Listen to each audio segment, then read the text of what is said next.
She stood at the doorway with 2 suitcases and said, "I can't spend my life with someone this ordinary." I didn't ask her to stay. I didn't argue.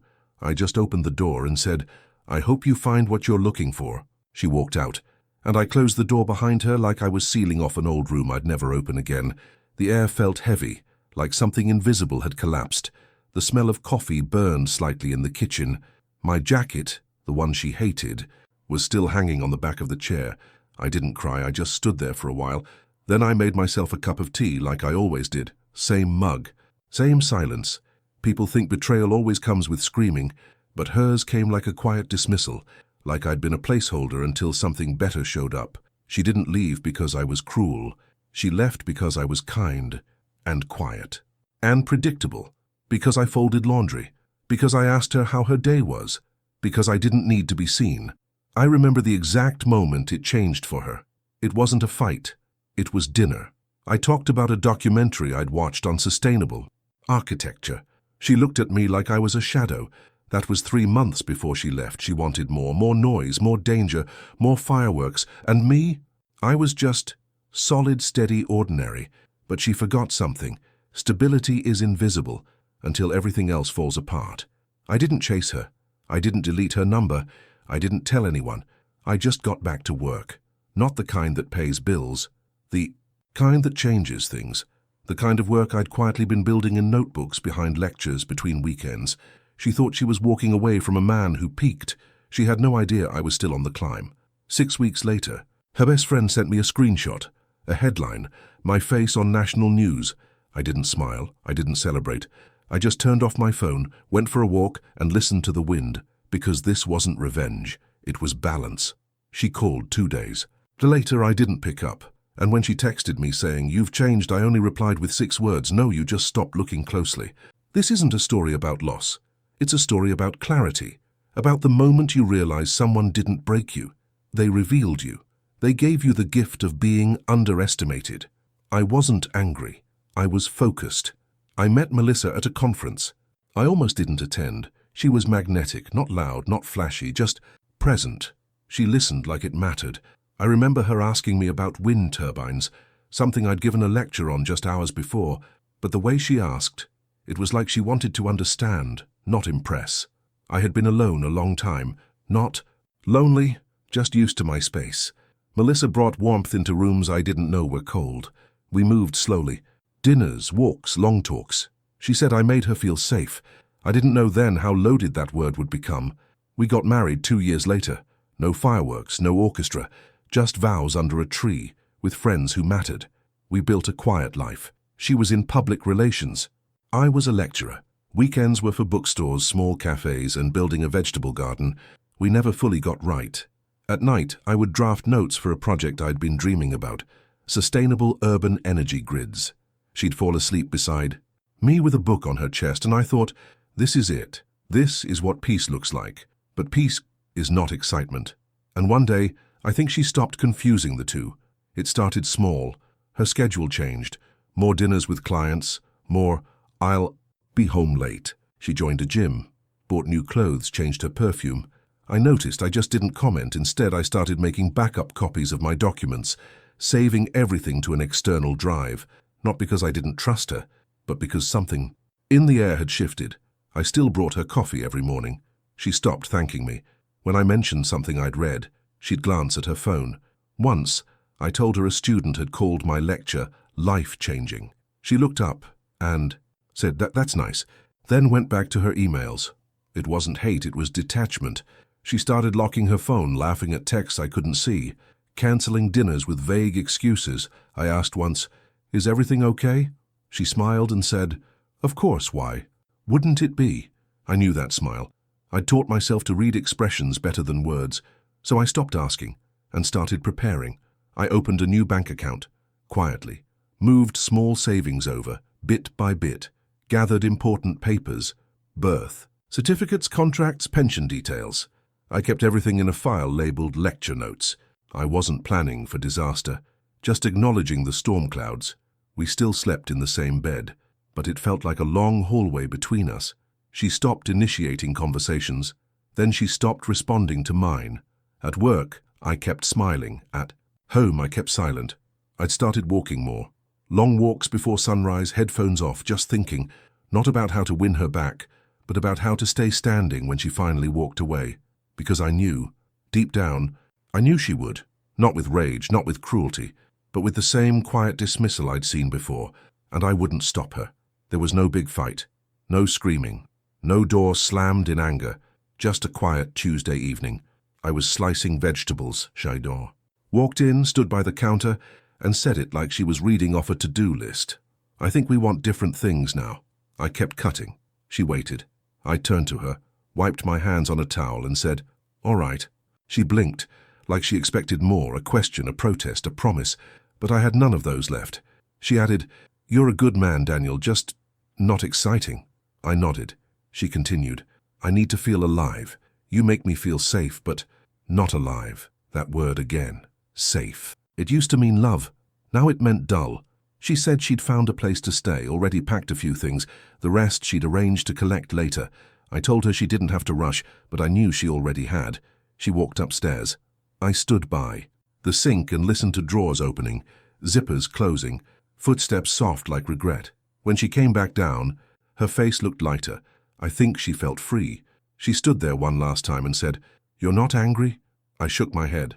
No, because I wasn't. Not with her. Just done. I opened the door. She hesitated, then stepped through. Before she left, she turned and said, "I hope you find something that excites you too." I replied, "I already have, you just never asked about it."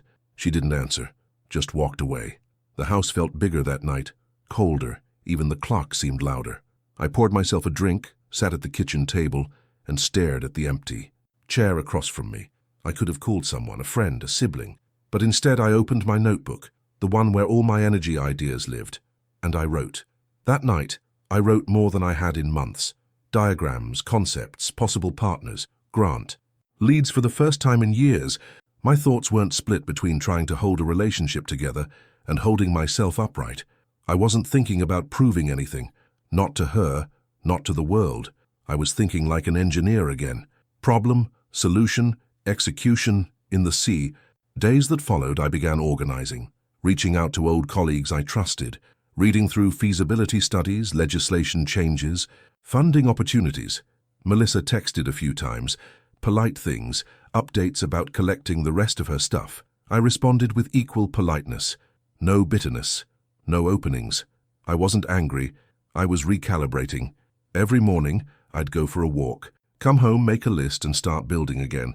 Not just the project, myself. I had been overlooked, dismissed, even mocked for being too steady. But foundations, real ones, aren't meant to impress. They're meant to last.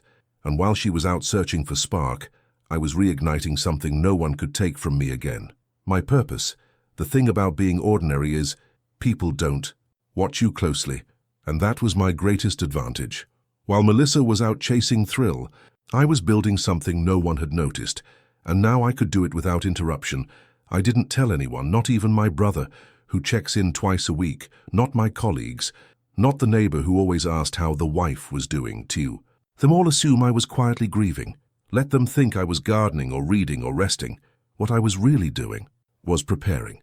I started with emails, old contacts from the university. A professor in Zurich who had once told me, "You're 10 years ahead of your time." A grant officer from a European clean energy fund. A former student, now working at a regulatory agency.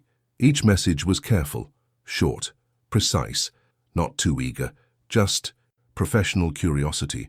The replies came quickly, faster than I expected. My idea, an adaptive smart grid system for small cities, was exactly what governments were now desperate for. Simple, cheap, scalable. I had the framework. I had the data. What I didn't have was timing. Until now, one contact led to another.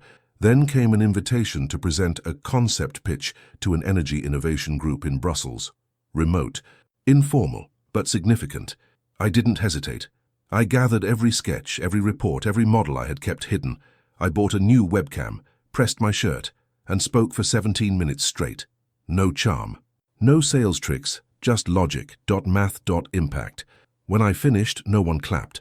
They just asked questions, intelligent ones, and I knew I had them. 2 days later, I got the email. They wanted to help fund a prototype, 50,000 euros. No strings, just results. I didn't. Celebrate.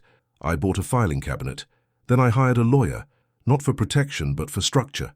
I wanted everything clean. If success came, I wouldn't let it be touched by loose ends from a broken marriage. We drafted contracts, filed trademarks, secured intellectual property protections. I even hired a part-time assistant under a pseudonym. She thought I was a research firm in the early stages, which wasn't a lie. Meanwhile, I kept receiving texts from Melissa. They shifted in tone. From just checking in to hope you're doing well. Then saw your name mentioned in an article, very cool. I didn't answer, because by now I understood something I hadn't before. The silence wasn't empty. It was armor. I started tracking media coverage of clean energy breakthroughs, studied government funding programs, researched what corporations were manipulating public perception, and that's when I found it. A major energy firm was submitting a proposal nearly identical to mine, but theirs was flawed. Dangerously so. Their model was based on emissions reduction projections that had already been disproven, and they were trying to push it through fast, before anyone noticed. But I noticed, and unlike them, I had receipts. Every page, every draft, every timestamp. They had power. I had truth, and I knew exactly how to use it. I spent the next 2 weeks studying that corporation's proposal like it was a crime scene, because in many ways it was. They weren't just pitching a flawed system. They were disguising it, burying outdated emissions data under complex terminology, presenting graphs without sources, quoting research from ghost organizations. But the most damning thing, they claimed to have piloted the system already, in a city that had never approved their test. That's when it clicked. They were fabricating results, and if they succeeded, governments would pour millions into a broken infrastructure, one that would collapse within 5 years, while taxpayers carried the weight. I printed every document, made copies, annotated every lie in red ink. I didn't go public. Not yet. First, I needed a witness. I reached out to a former analyst who had once worked with them. She'd been fired a year ago under vague circumstances. I asked one question. Do you know what they did with your final report? She went silent. Then said, they deleted it. That night she sent me a PDF she had saved on a personal drive. It outlined every failure point their model had exposed. She told me they'd pressured her to alter the conclusions. When she refused, they cut her loose. I asked her if she'd be willing to testify, anonymously at first. She said yes. Now I had evidence, I had a witness, and I had motive. But this wasn't about destroying them. It was about stopping the damage before it spread. I compiled everything, my original work, their imitation, her report, legal timelines. I created a digital vault, encrypted timestamped, automatically backed up to 2 different servers. Then I contacted a journalist I trusted, someone who had once covered a story on fraudulent grant allocations in academia. I told him, this isn't about me. It's about what they're hiding. He listened. Read. Verified. 3 days later, the headline broke. Energy giant under fire for fraudulent sustainability proposal. They denied it, of course, released a statement about misunderstandings in data interpretation. But the documents were public now. Their stock dropped 14% in 48 hours. Regulators opened an investigation. 2 board members resigned. My model was named in multiple reports as a credible alternative. I was offered interviews, TV spots, even a speaking engagement at an international summit. I declined them all, not because I was afraid, but because I had never done any of it to be seen. I kept my focus on the prototype, on the system that might actually work. That could serve communities instead of exploiting them. Melissa called again. This time she didn't talk about the past. She asked if I'd be attending the awards ceremony being held in my name. I said no. She asked why. I told her, because the work matters more than the applause. She went quiet. Then said something I hadn't expected. I don't think I ever really knew you, I answered. You knew the part of me that didn't ask to be known. She didn't reply after that, and I didn't follow up, because I wasn't trying to fix anything anymore. I was just unfocused. This wasn't about revenge. It was about reclaiming the truth before someone else buried it. I wasn't looking to destroy them. I just refused to let them win by pretending I didn't exist. The corporation tried to clean up fast, pulled their proposal from public view, rebranded their project under a new name. shifted key personnel into external consulting roles, classic damage control. But I had already submitted everything to the Regulatory Commission, and more importantly, so had the journalist. This time, the story wouldn't die in a quiet press release. I knew they were scrambling, trying to rewrite history while pretending they were never caught, but I didn't need to fight them directly. The systems I'd set in motion were already moving. A week later, I received an invitation, a closed-door meeting with government officials overseeing national infrastructure funding. They weren't asking for another pitch. They were asking for a plan of execution, not someday, now, and I gave it to them. Step by step, city by city, budget by budget. They were stunned by how much I had already prepared. One of them said, "It's like you knew this was coming." I just smiled and replied, "I prepared as if no one else would." Meanwhile, the corporation tried to distract the public, released a charity campaign, pledged carbon neutrality by 2035. All smoke and mirrors. But people weren't buying it anymore. More documents came to light. Leaked emails. Internal reports confirming they'd pushed falsified metrics to secure early funding. An anonymous whistleblower stepped forward. Not the analyst this time, a project manager. He corroborated everything. The authorities opened a formal investigation. It wasn't about energy anymore. It was about fraud. And then the arrest came. Not public, not dramatic, but it made the papers. A CFO, a compliance officer, one of the architects of the fake data scheme. I read the article quietly, at the same kitchen table where Melissa had once told me I was too ordinary. I didn't celebrate. I didn't post anything. I just took a walk and deleted the last of her messages. Not out of spite, but because that chapter no longer belonged to me. I was building something cleaner now, not just in energy, but in life. Melissa reached out once more. No apology, just confusion. She said, "You never seemed like the kind of man who could pull this off." I said nothing, because that sentence told me everything. She hadn't really left because I was boring. She'd left because she couldn't see what doesn't glitter. She wanted brilliance that shouted. I offered brilliance that worked, and now it was working where it mattered most. This wasn't about making her regret. It was about proving silently that she was wrong. Not with words, but with results. When the press tried to turn me into a hero, I declined every interview. I wasn't a symbol. I was a man who had simply refused to be erased. The prototype rolled out in a small coastal town, a place most corporations wouldn't bother with. Too small, too quiet. But that's where real change happens. They installed the first modular grid in 30 days. Energy efficiency jumped 38% in the first month. Locals saved money. Kids started calling it the quiet electricity. That made me smile. Meanwhile, the energy giant went quiet. Their logo vanished from ads. Executives stepped down. Lawsuits began to pile up. Civil, criminal, international. And still I said nothing. No press conferences, no public statements, no need. Because truth doesn't need a podium. It just needs to hold. I spent my mornings walking by the shore, my evenings answering emails from municipalities I'd never heard of. People asking if they could bring my system to their town, if I'd consider expanding. I kept my answers measured, polite, cautious, because now they were watching, all of them. The same people who once saw me as too plain now wanted to hear how I'd done it. The irony wasn't lost on me.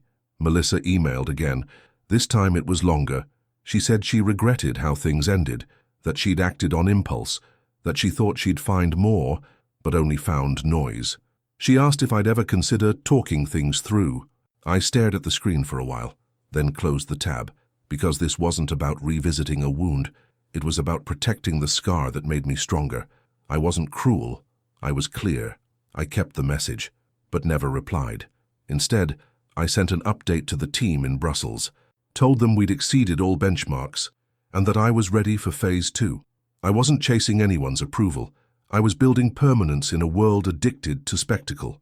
One night, alone, I walked to the cliff near my house and looked at the lights across the bay. That town had once relied on a broken grid.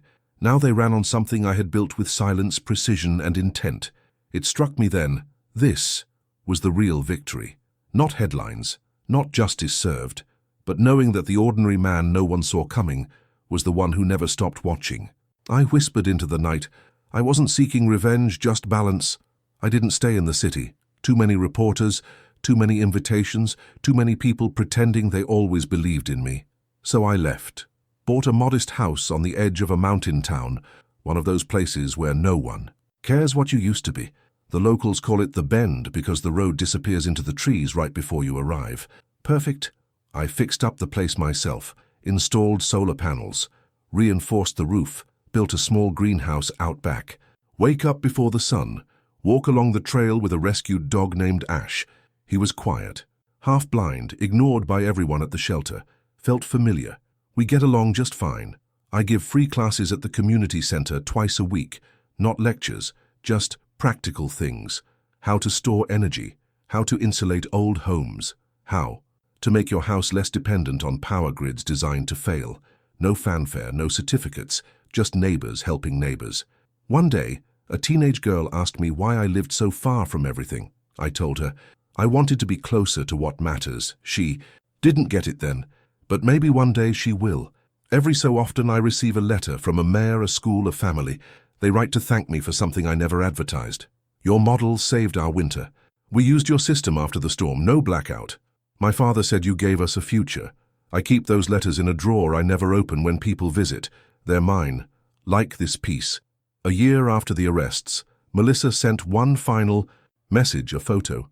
It was the tree where we had exchanged our vows. Now surrounded by condos, she wrote.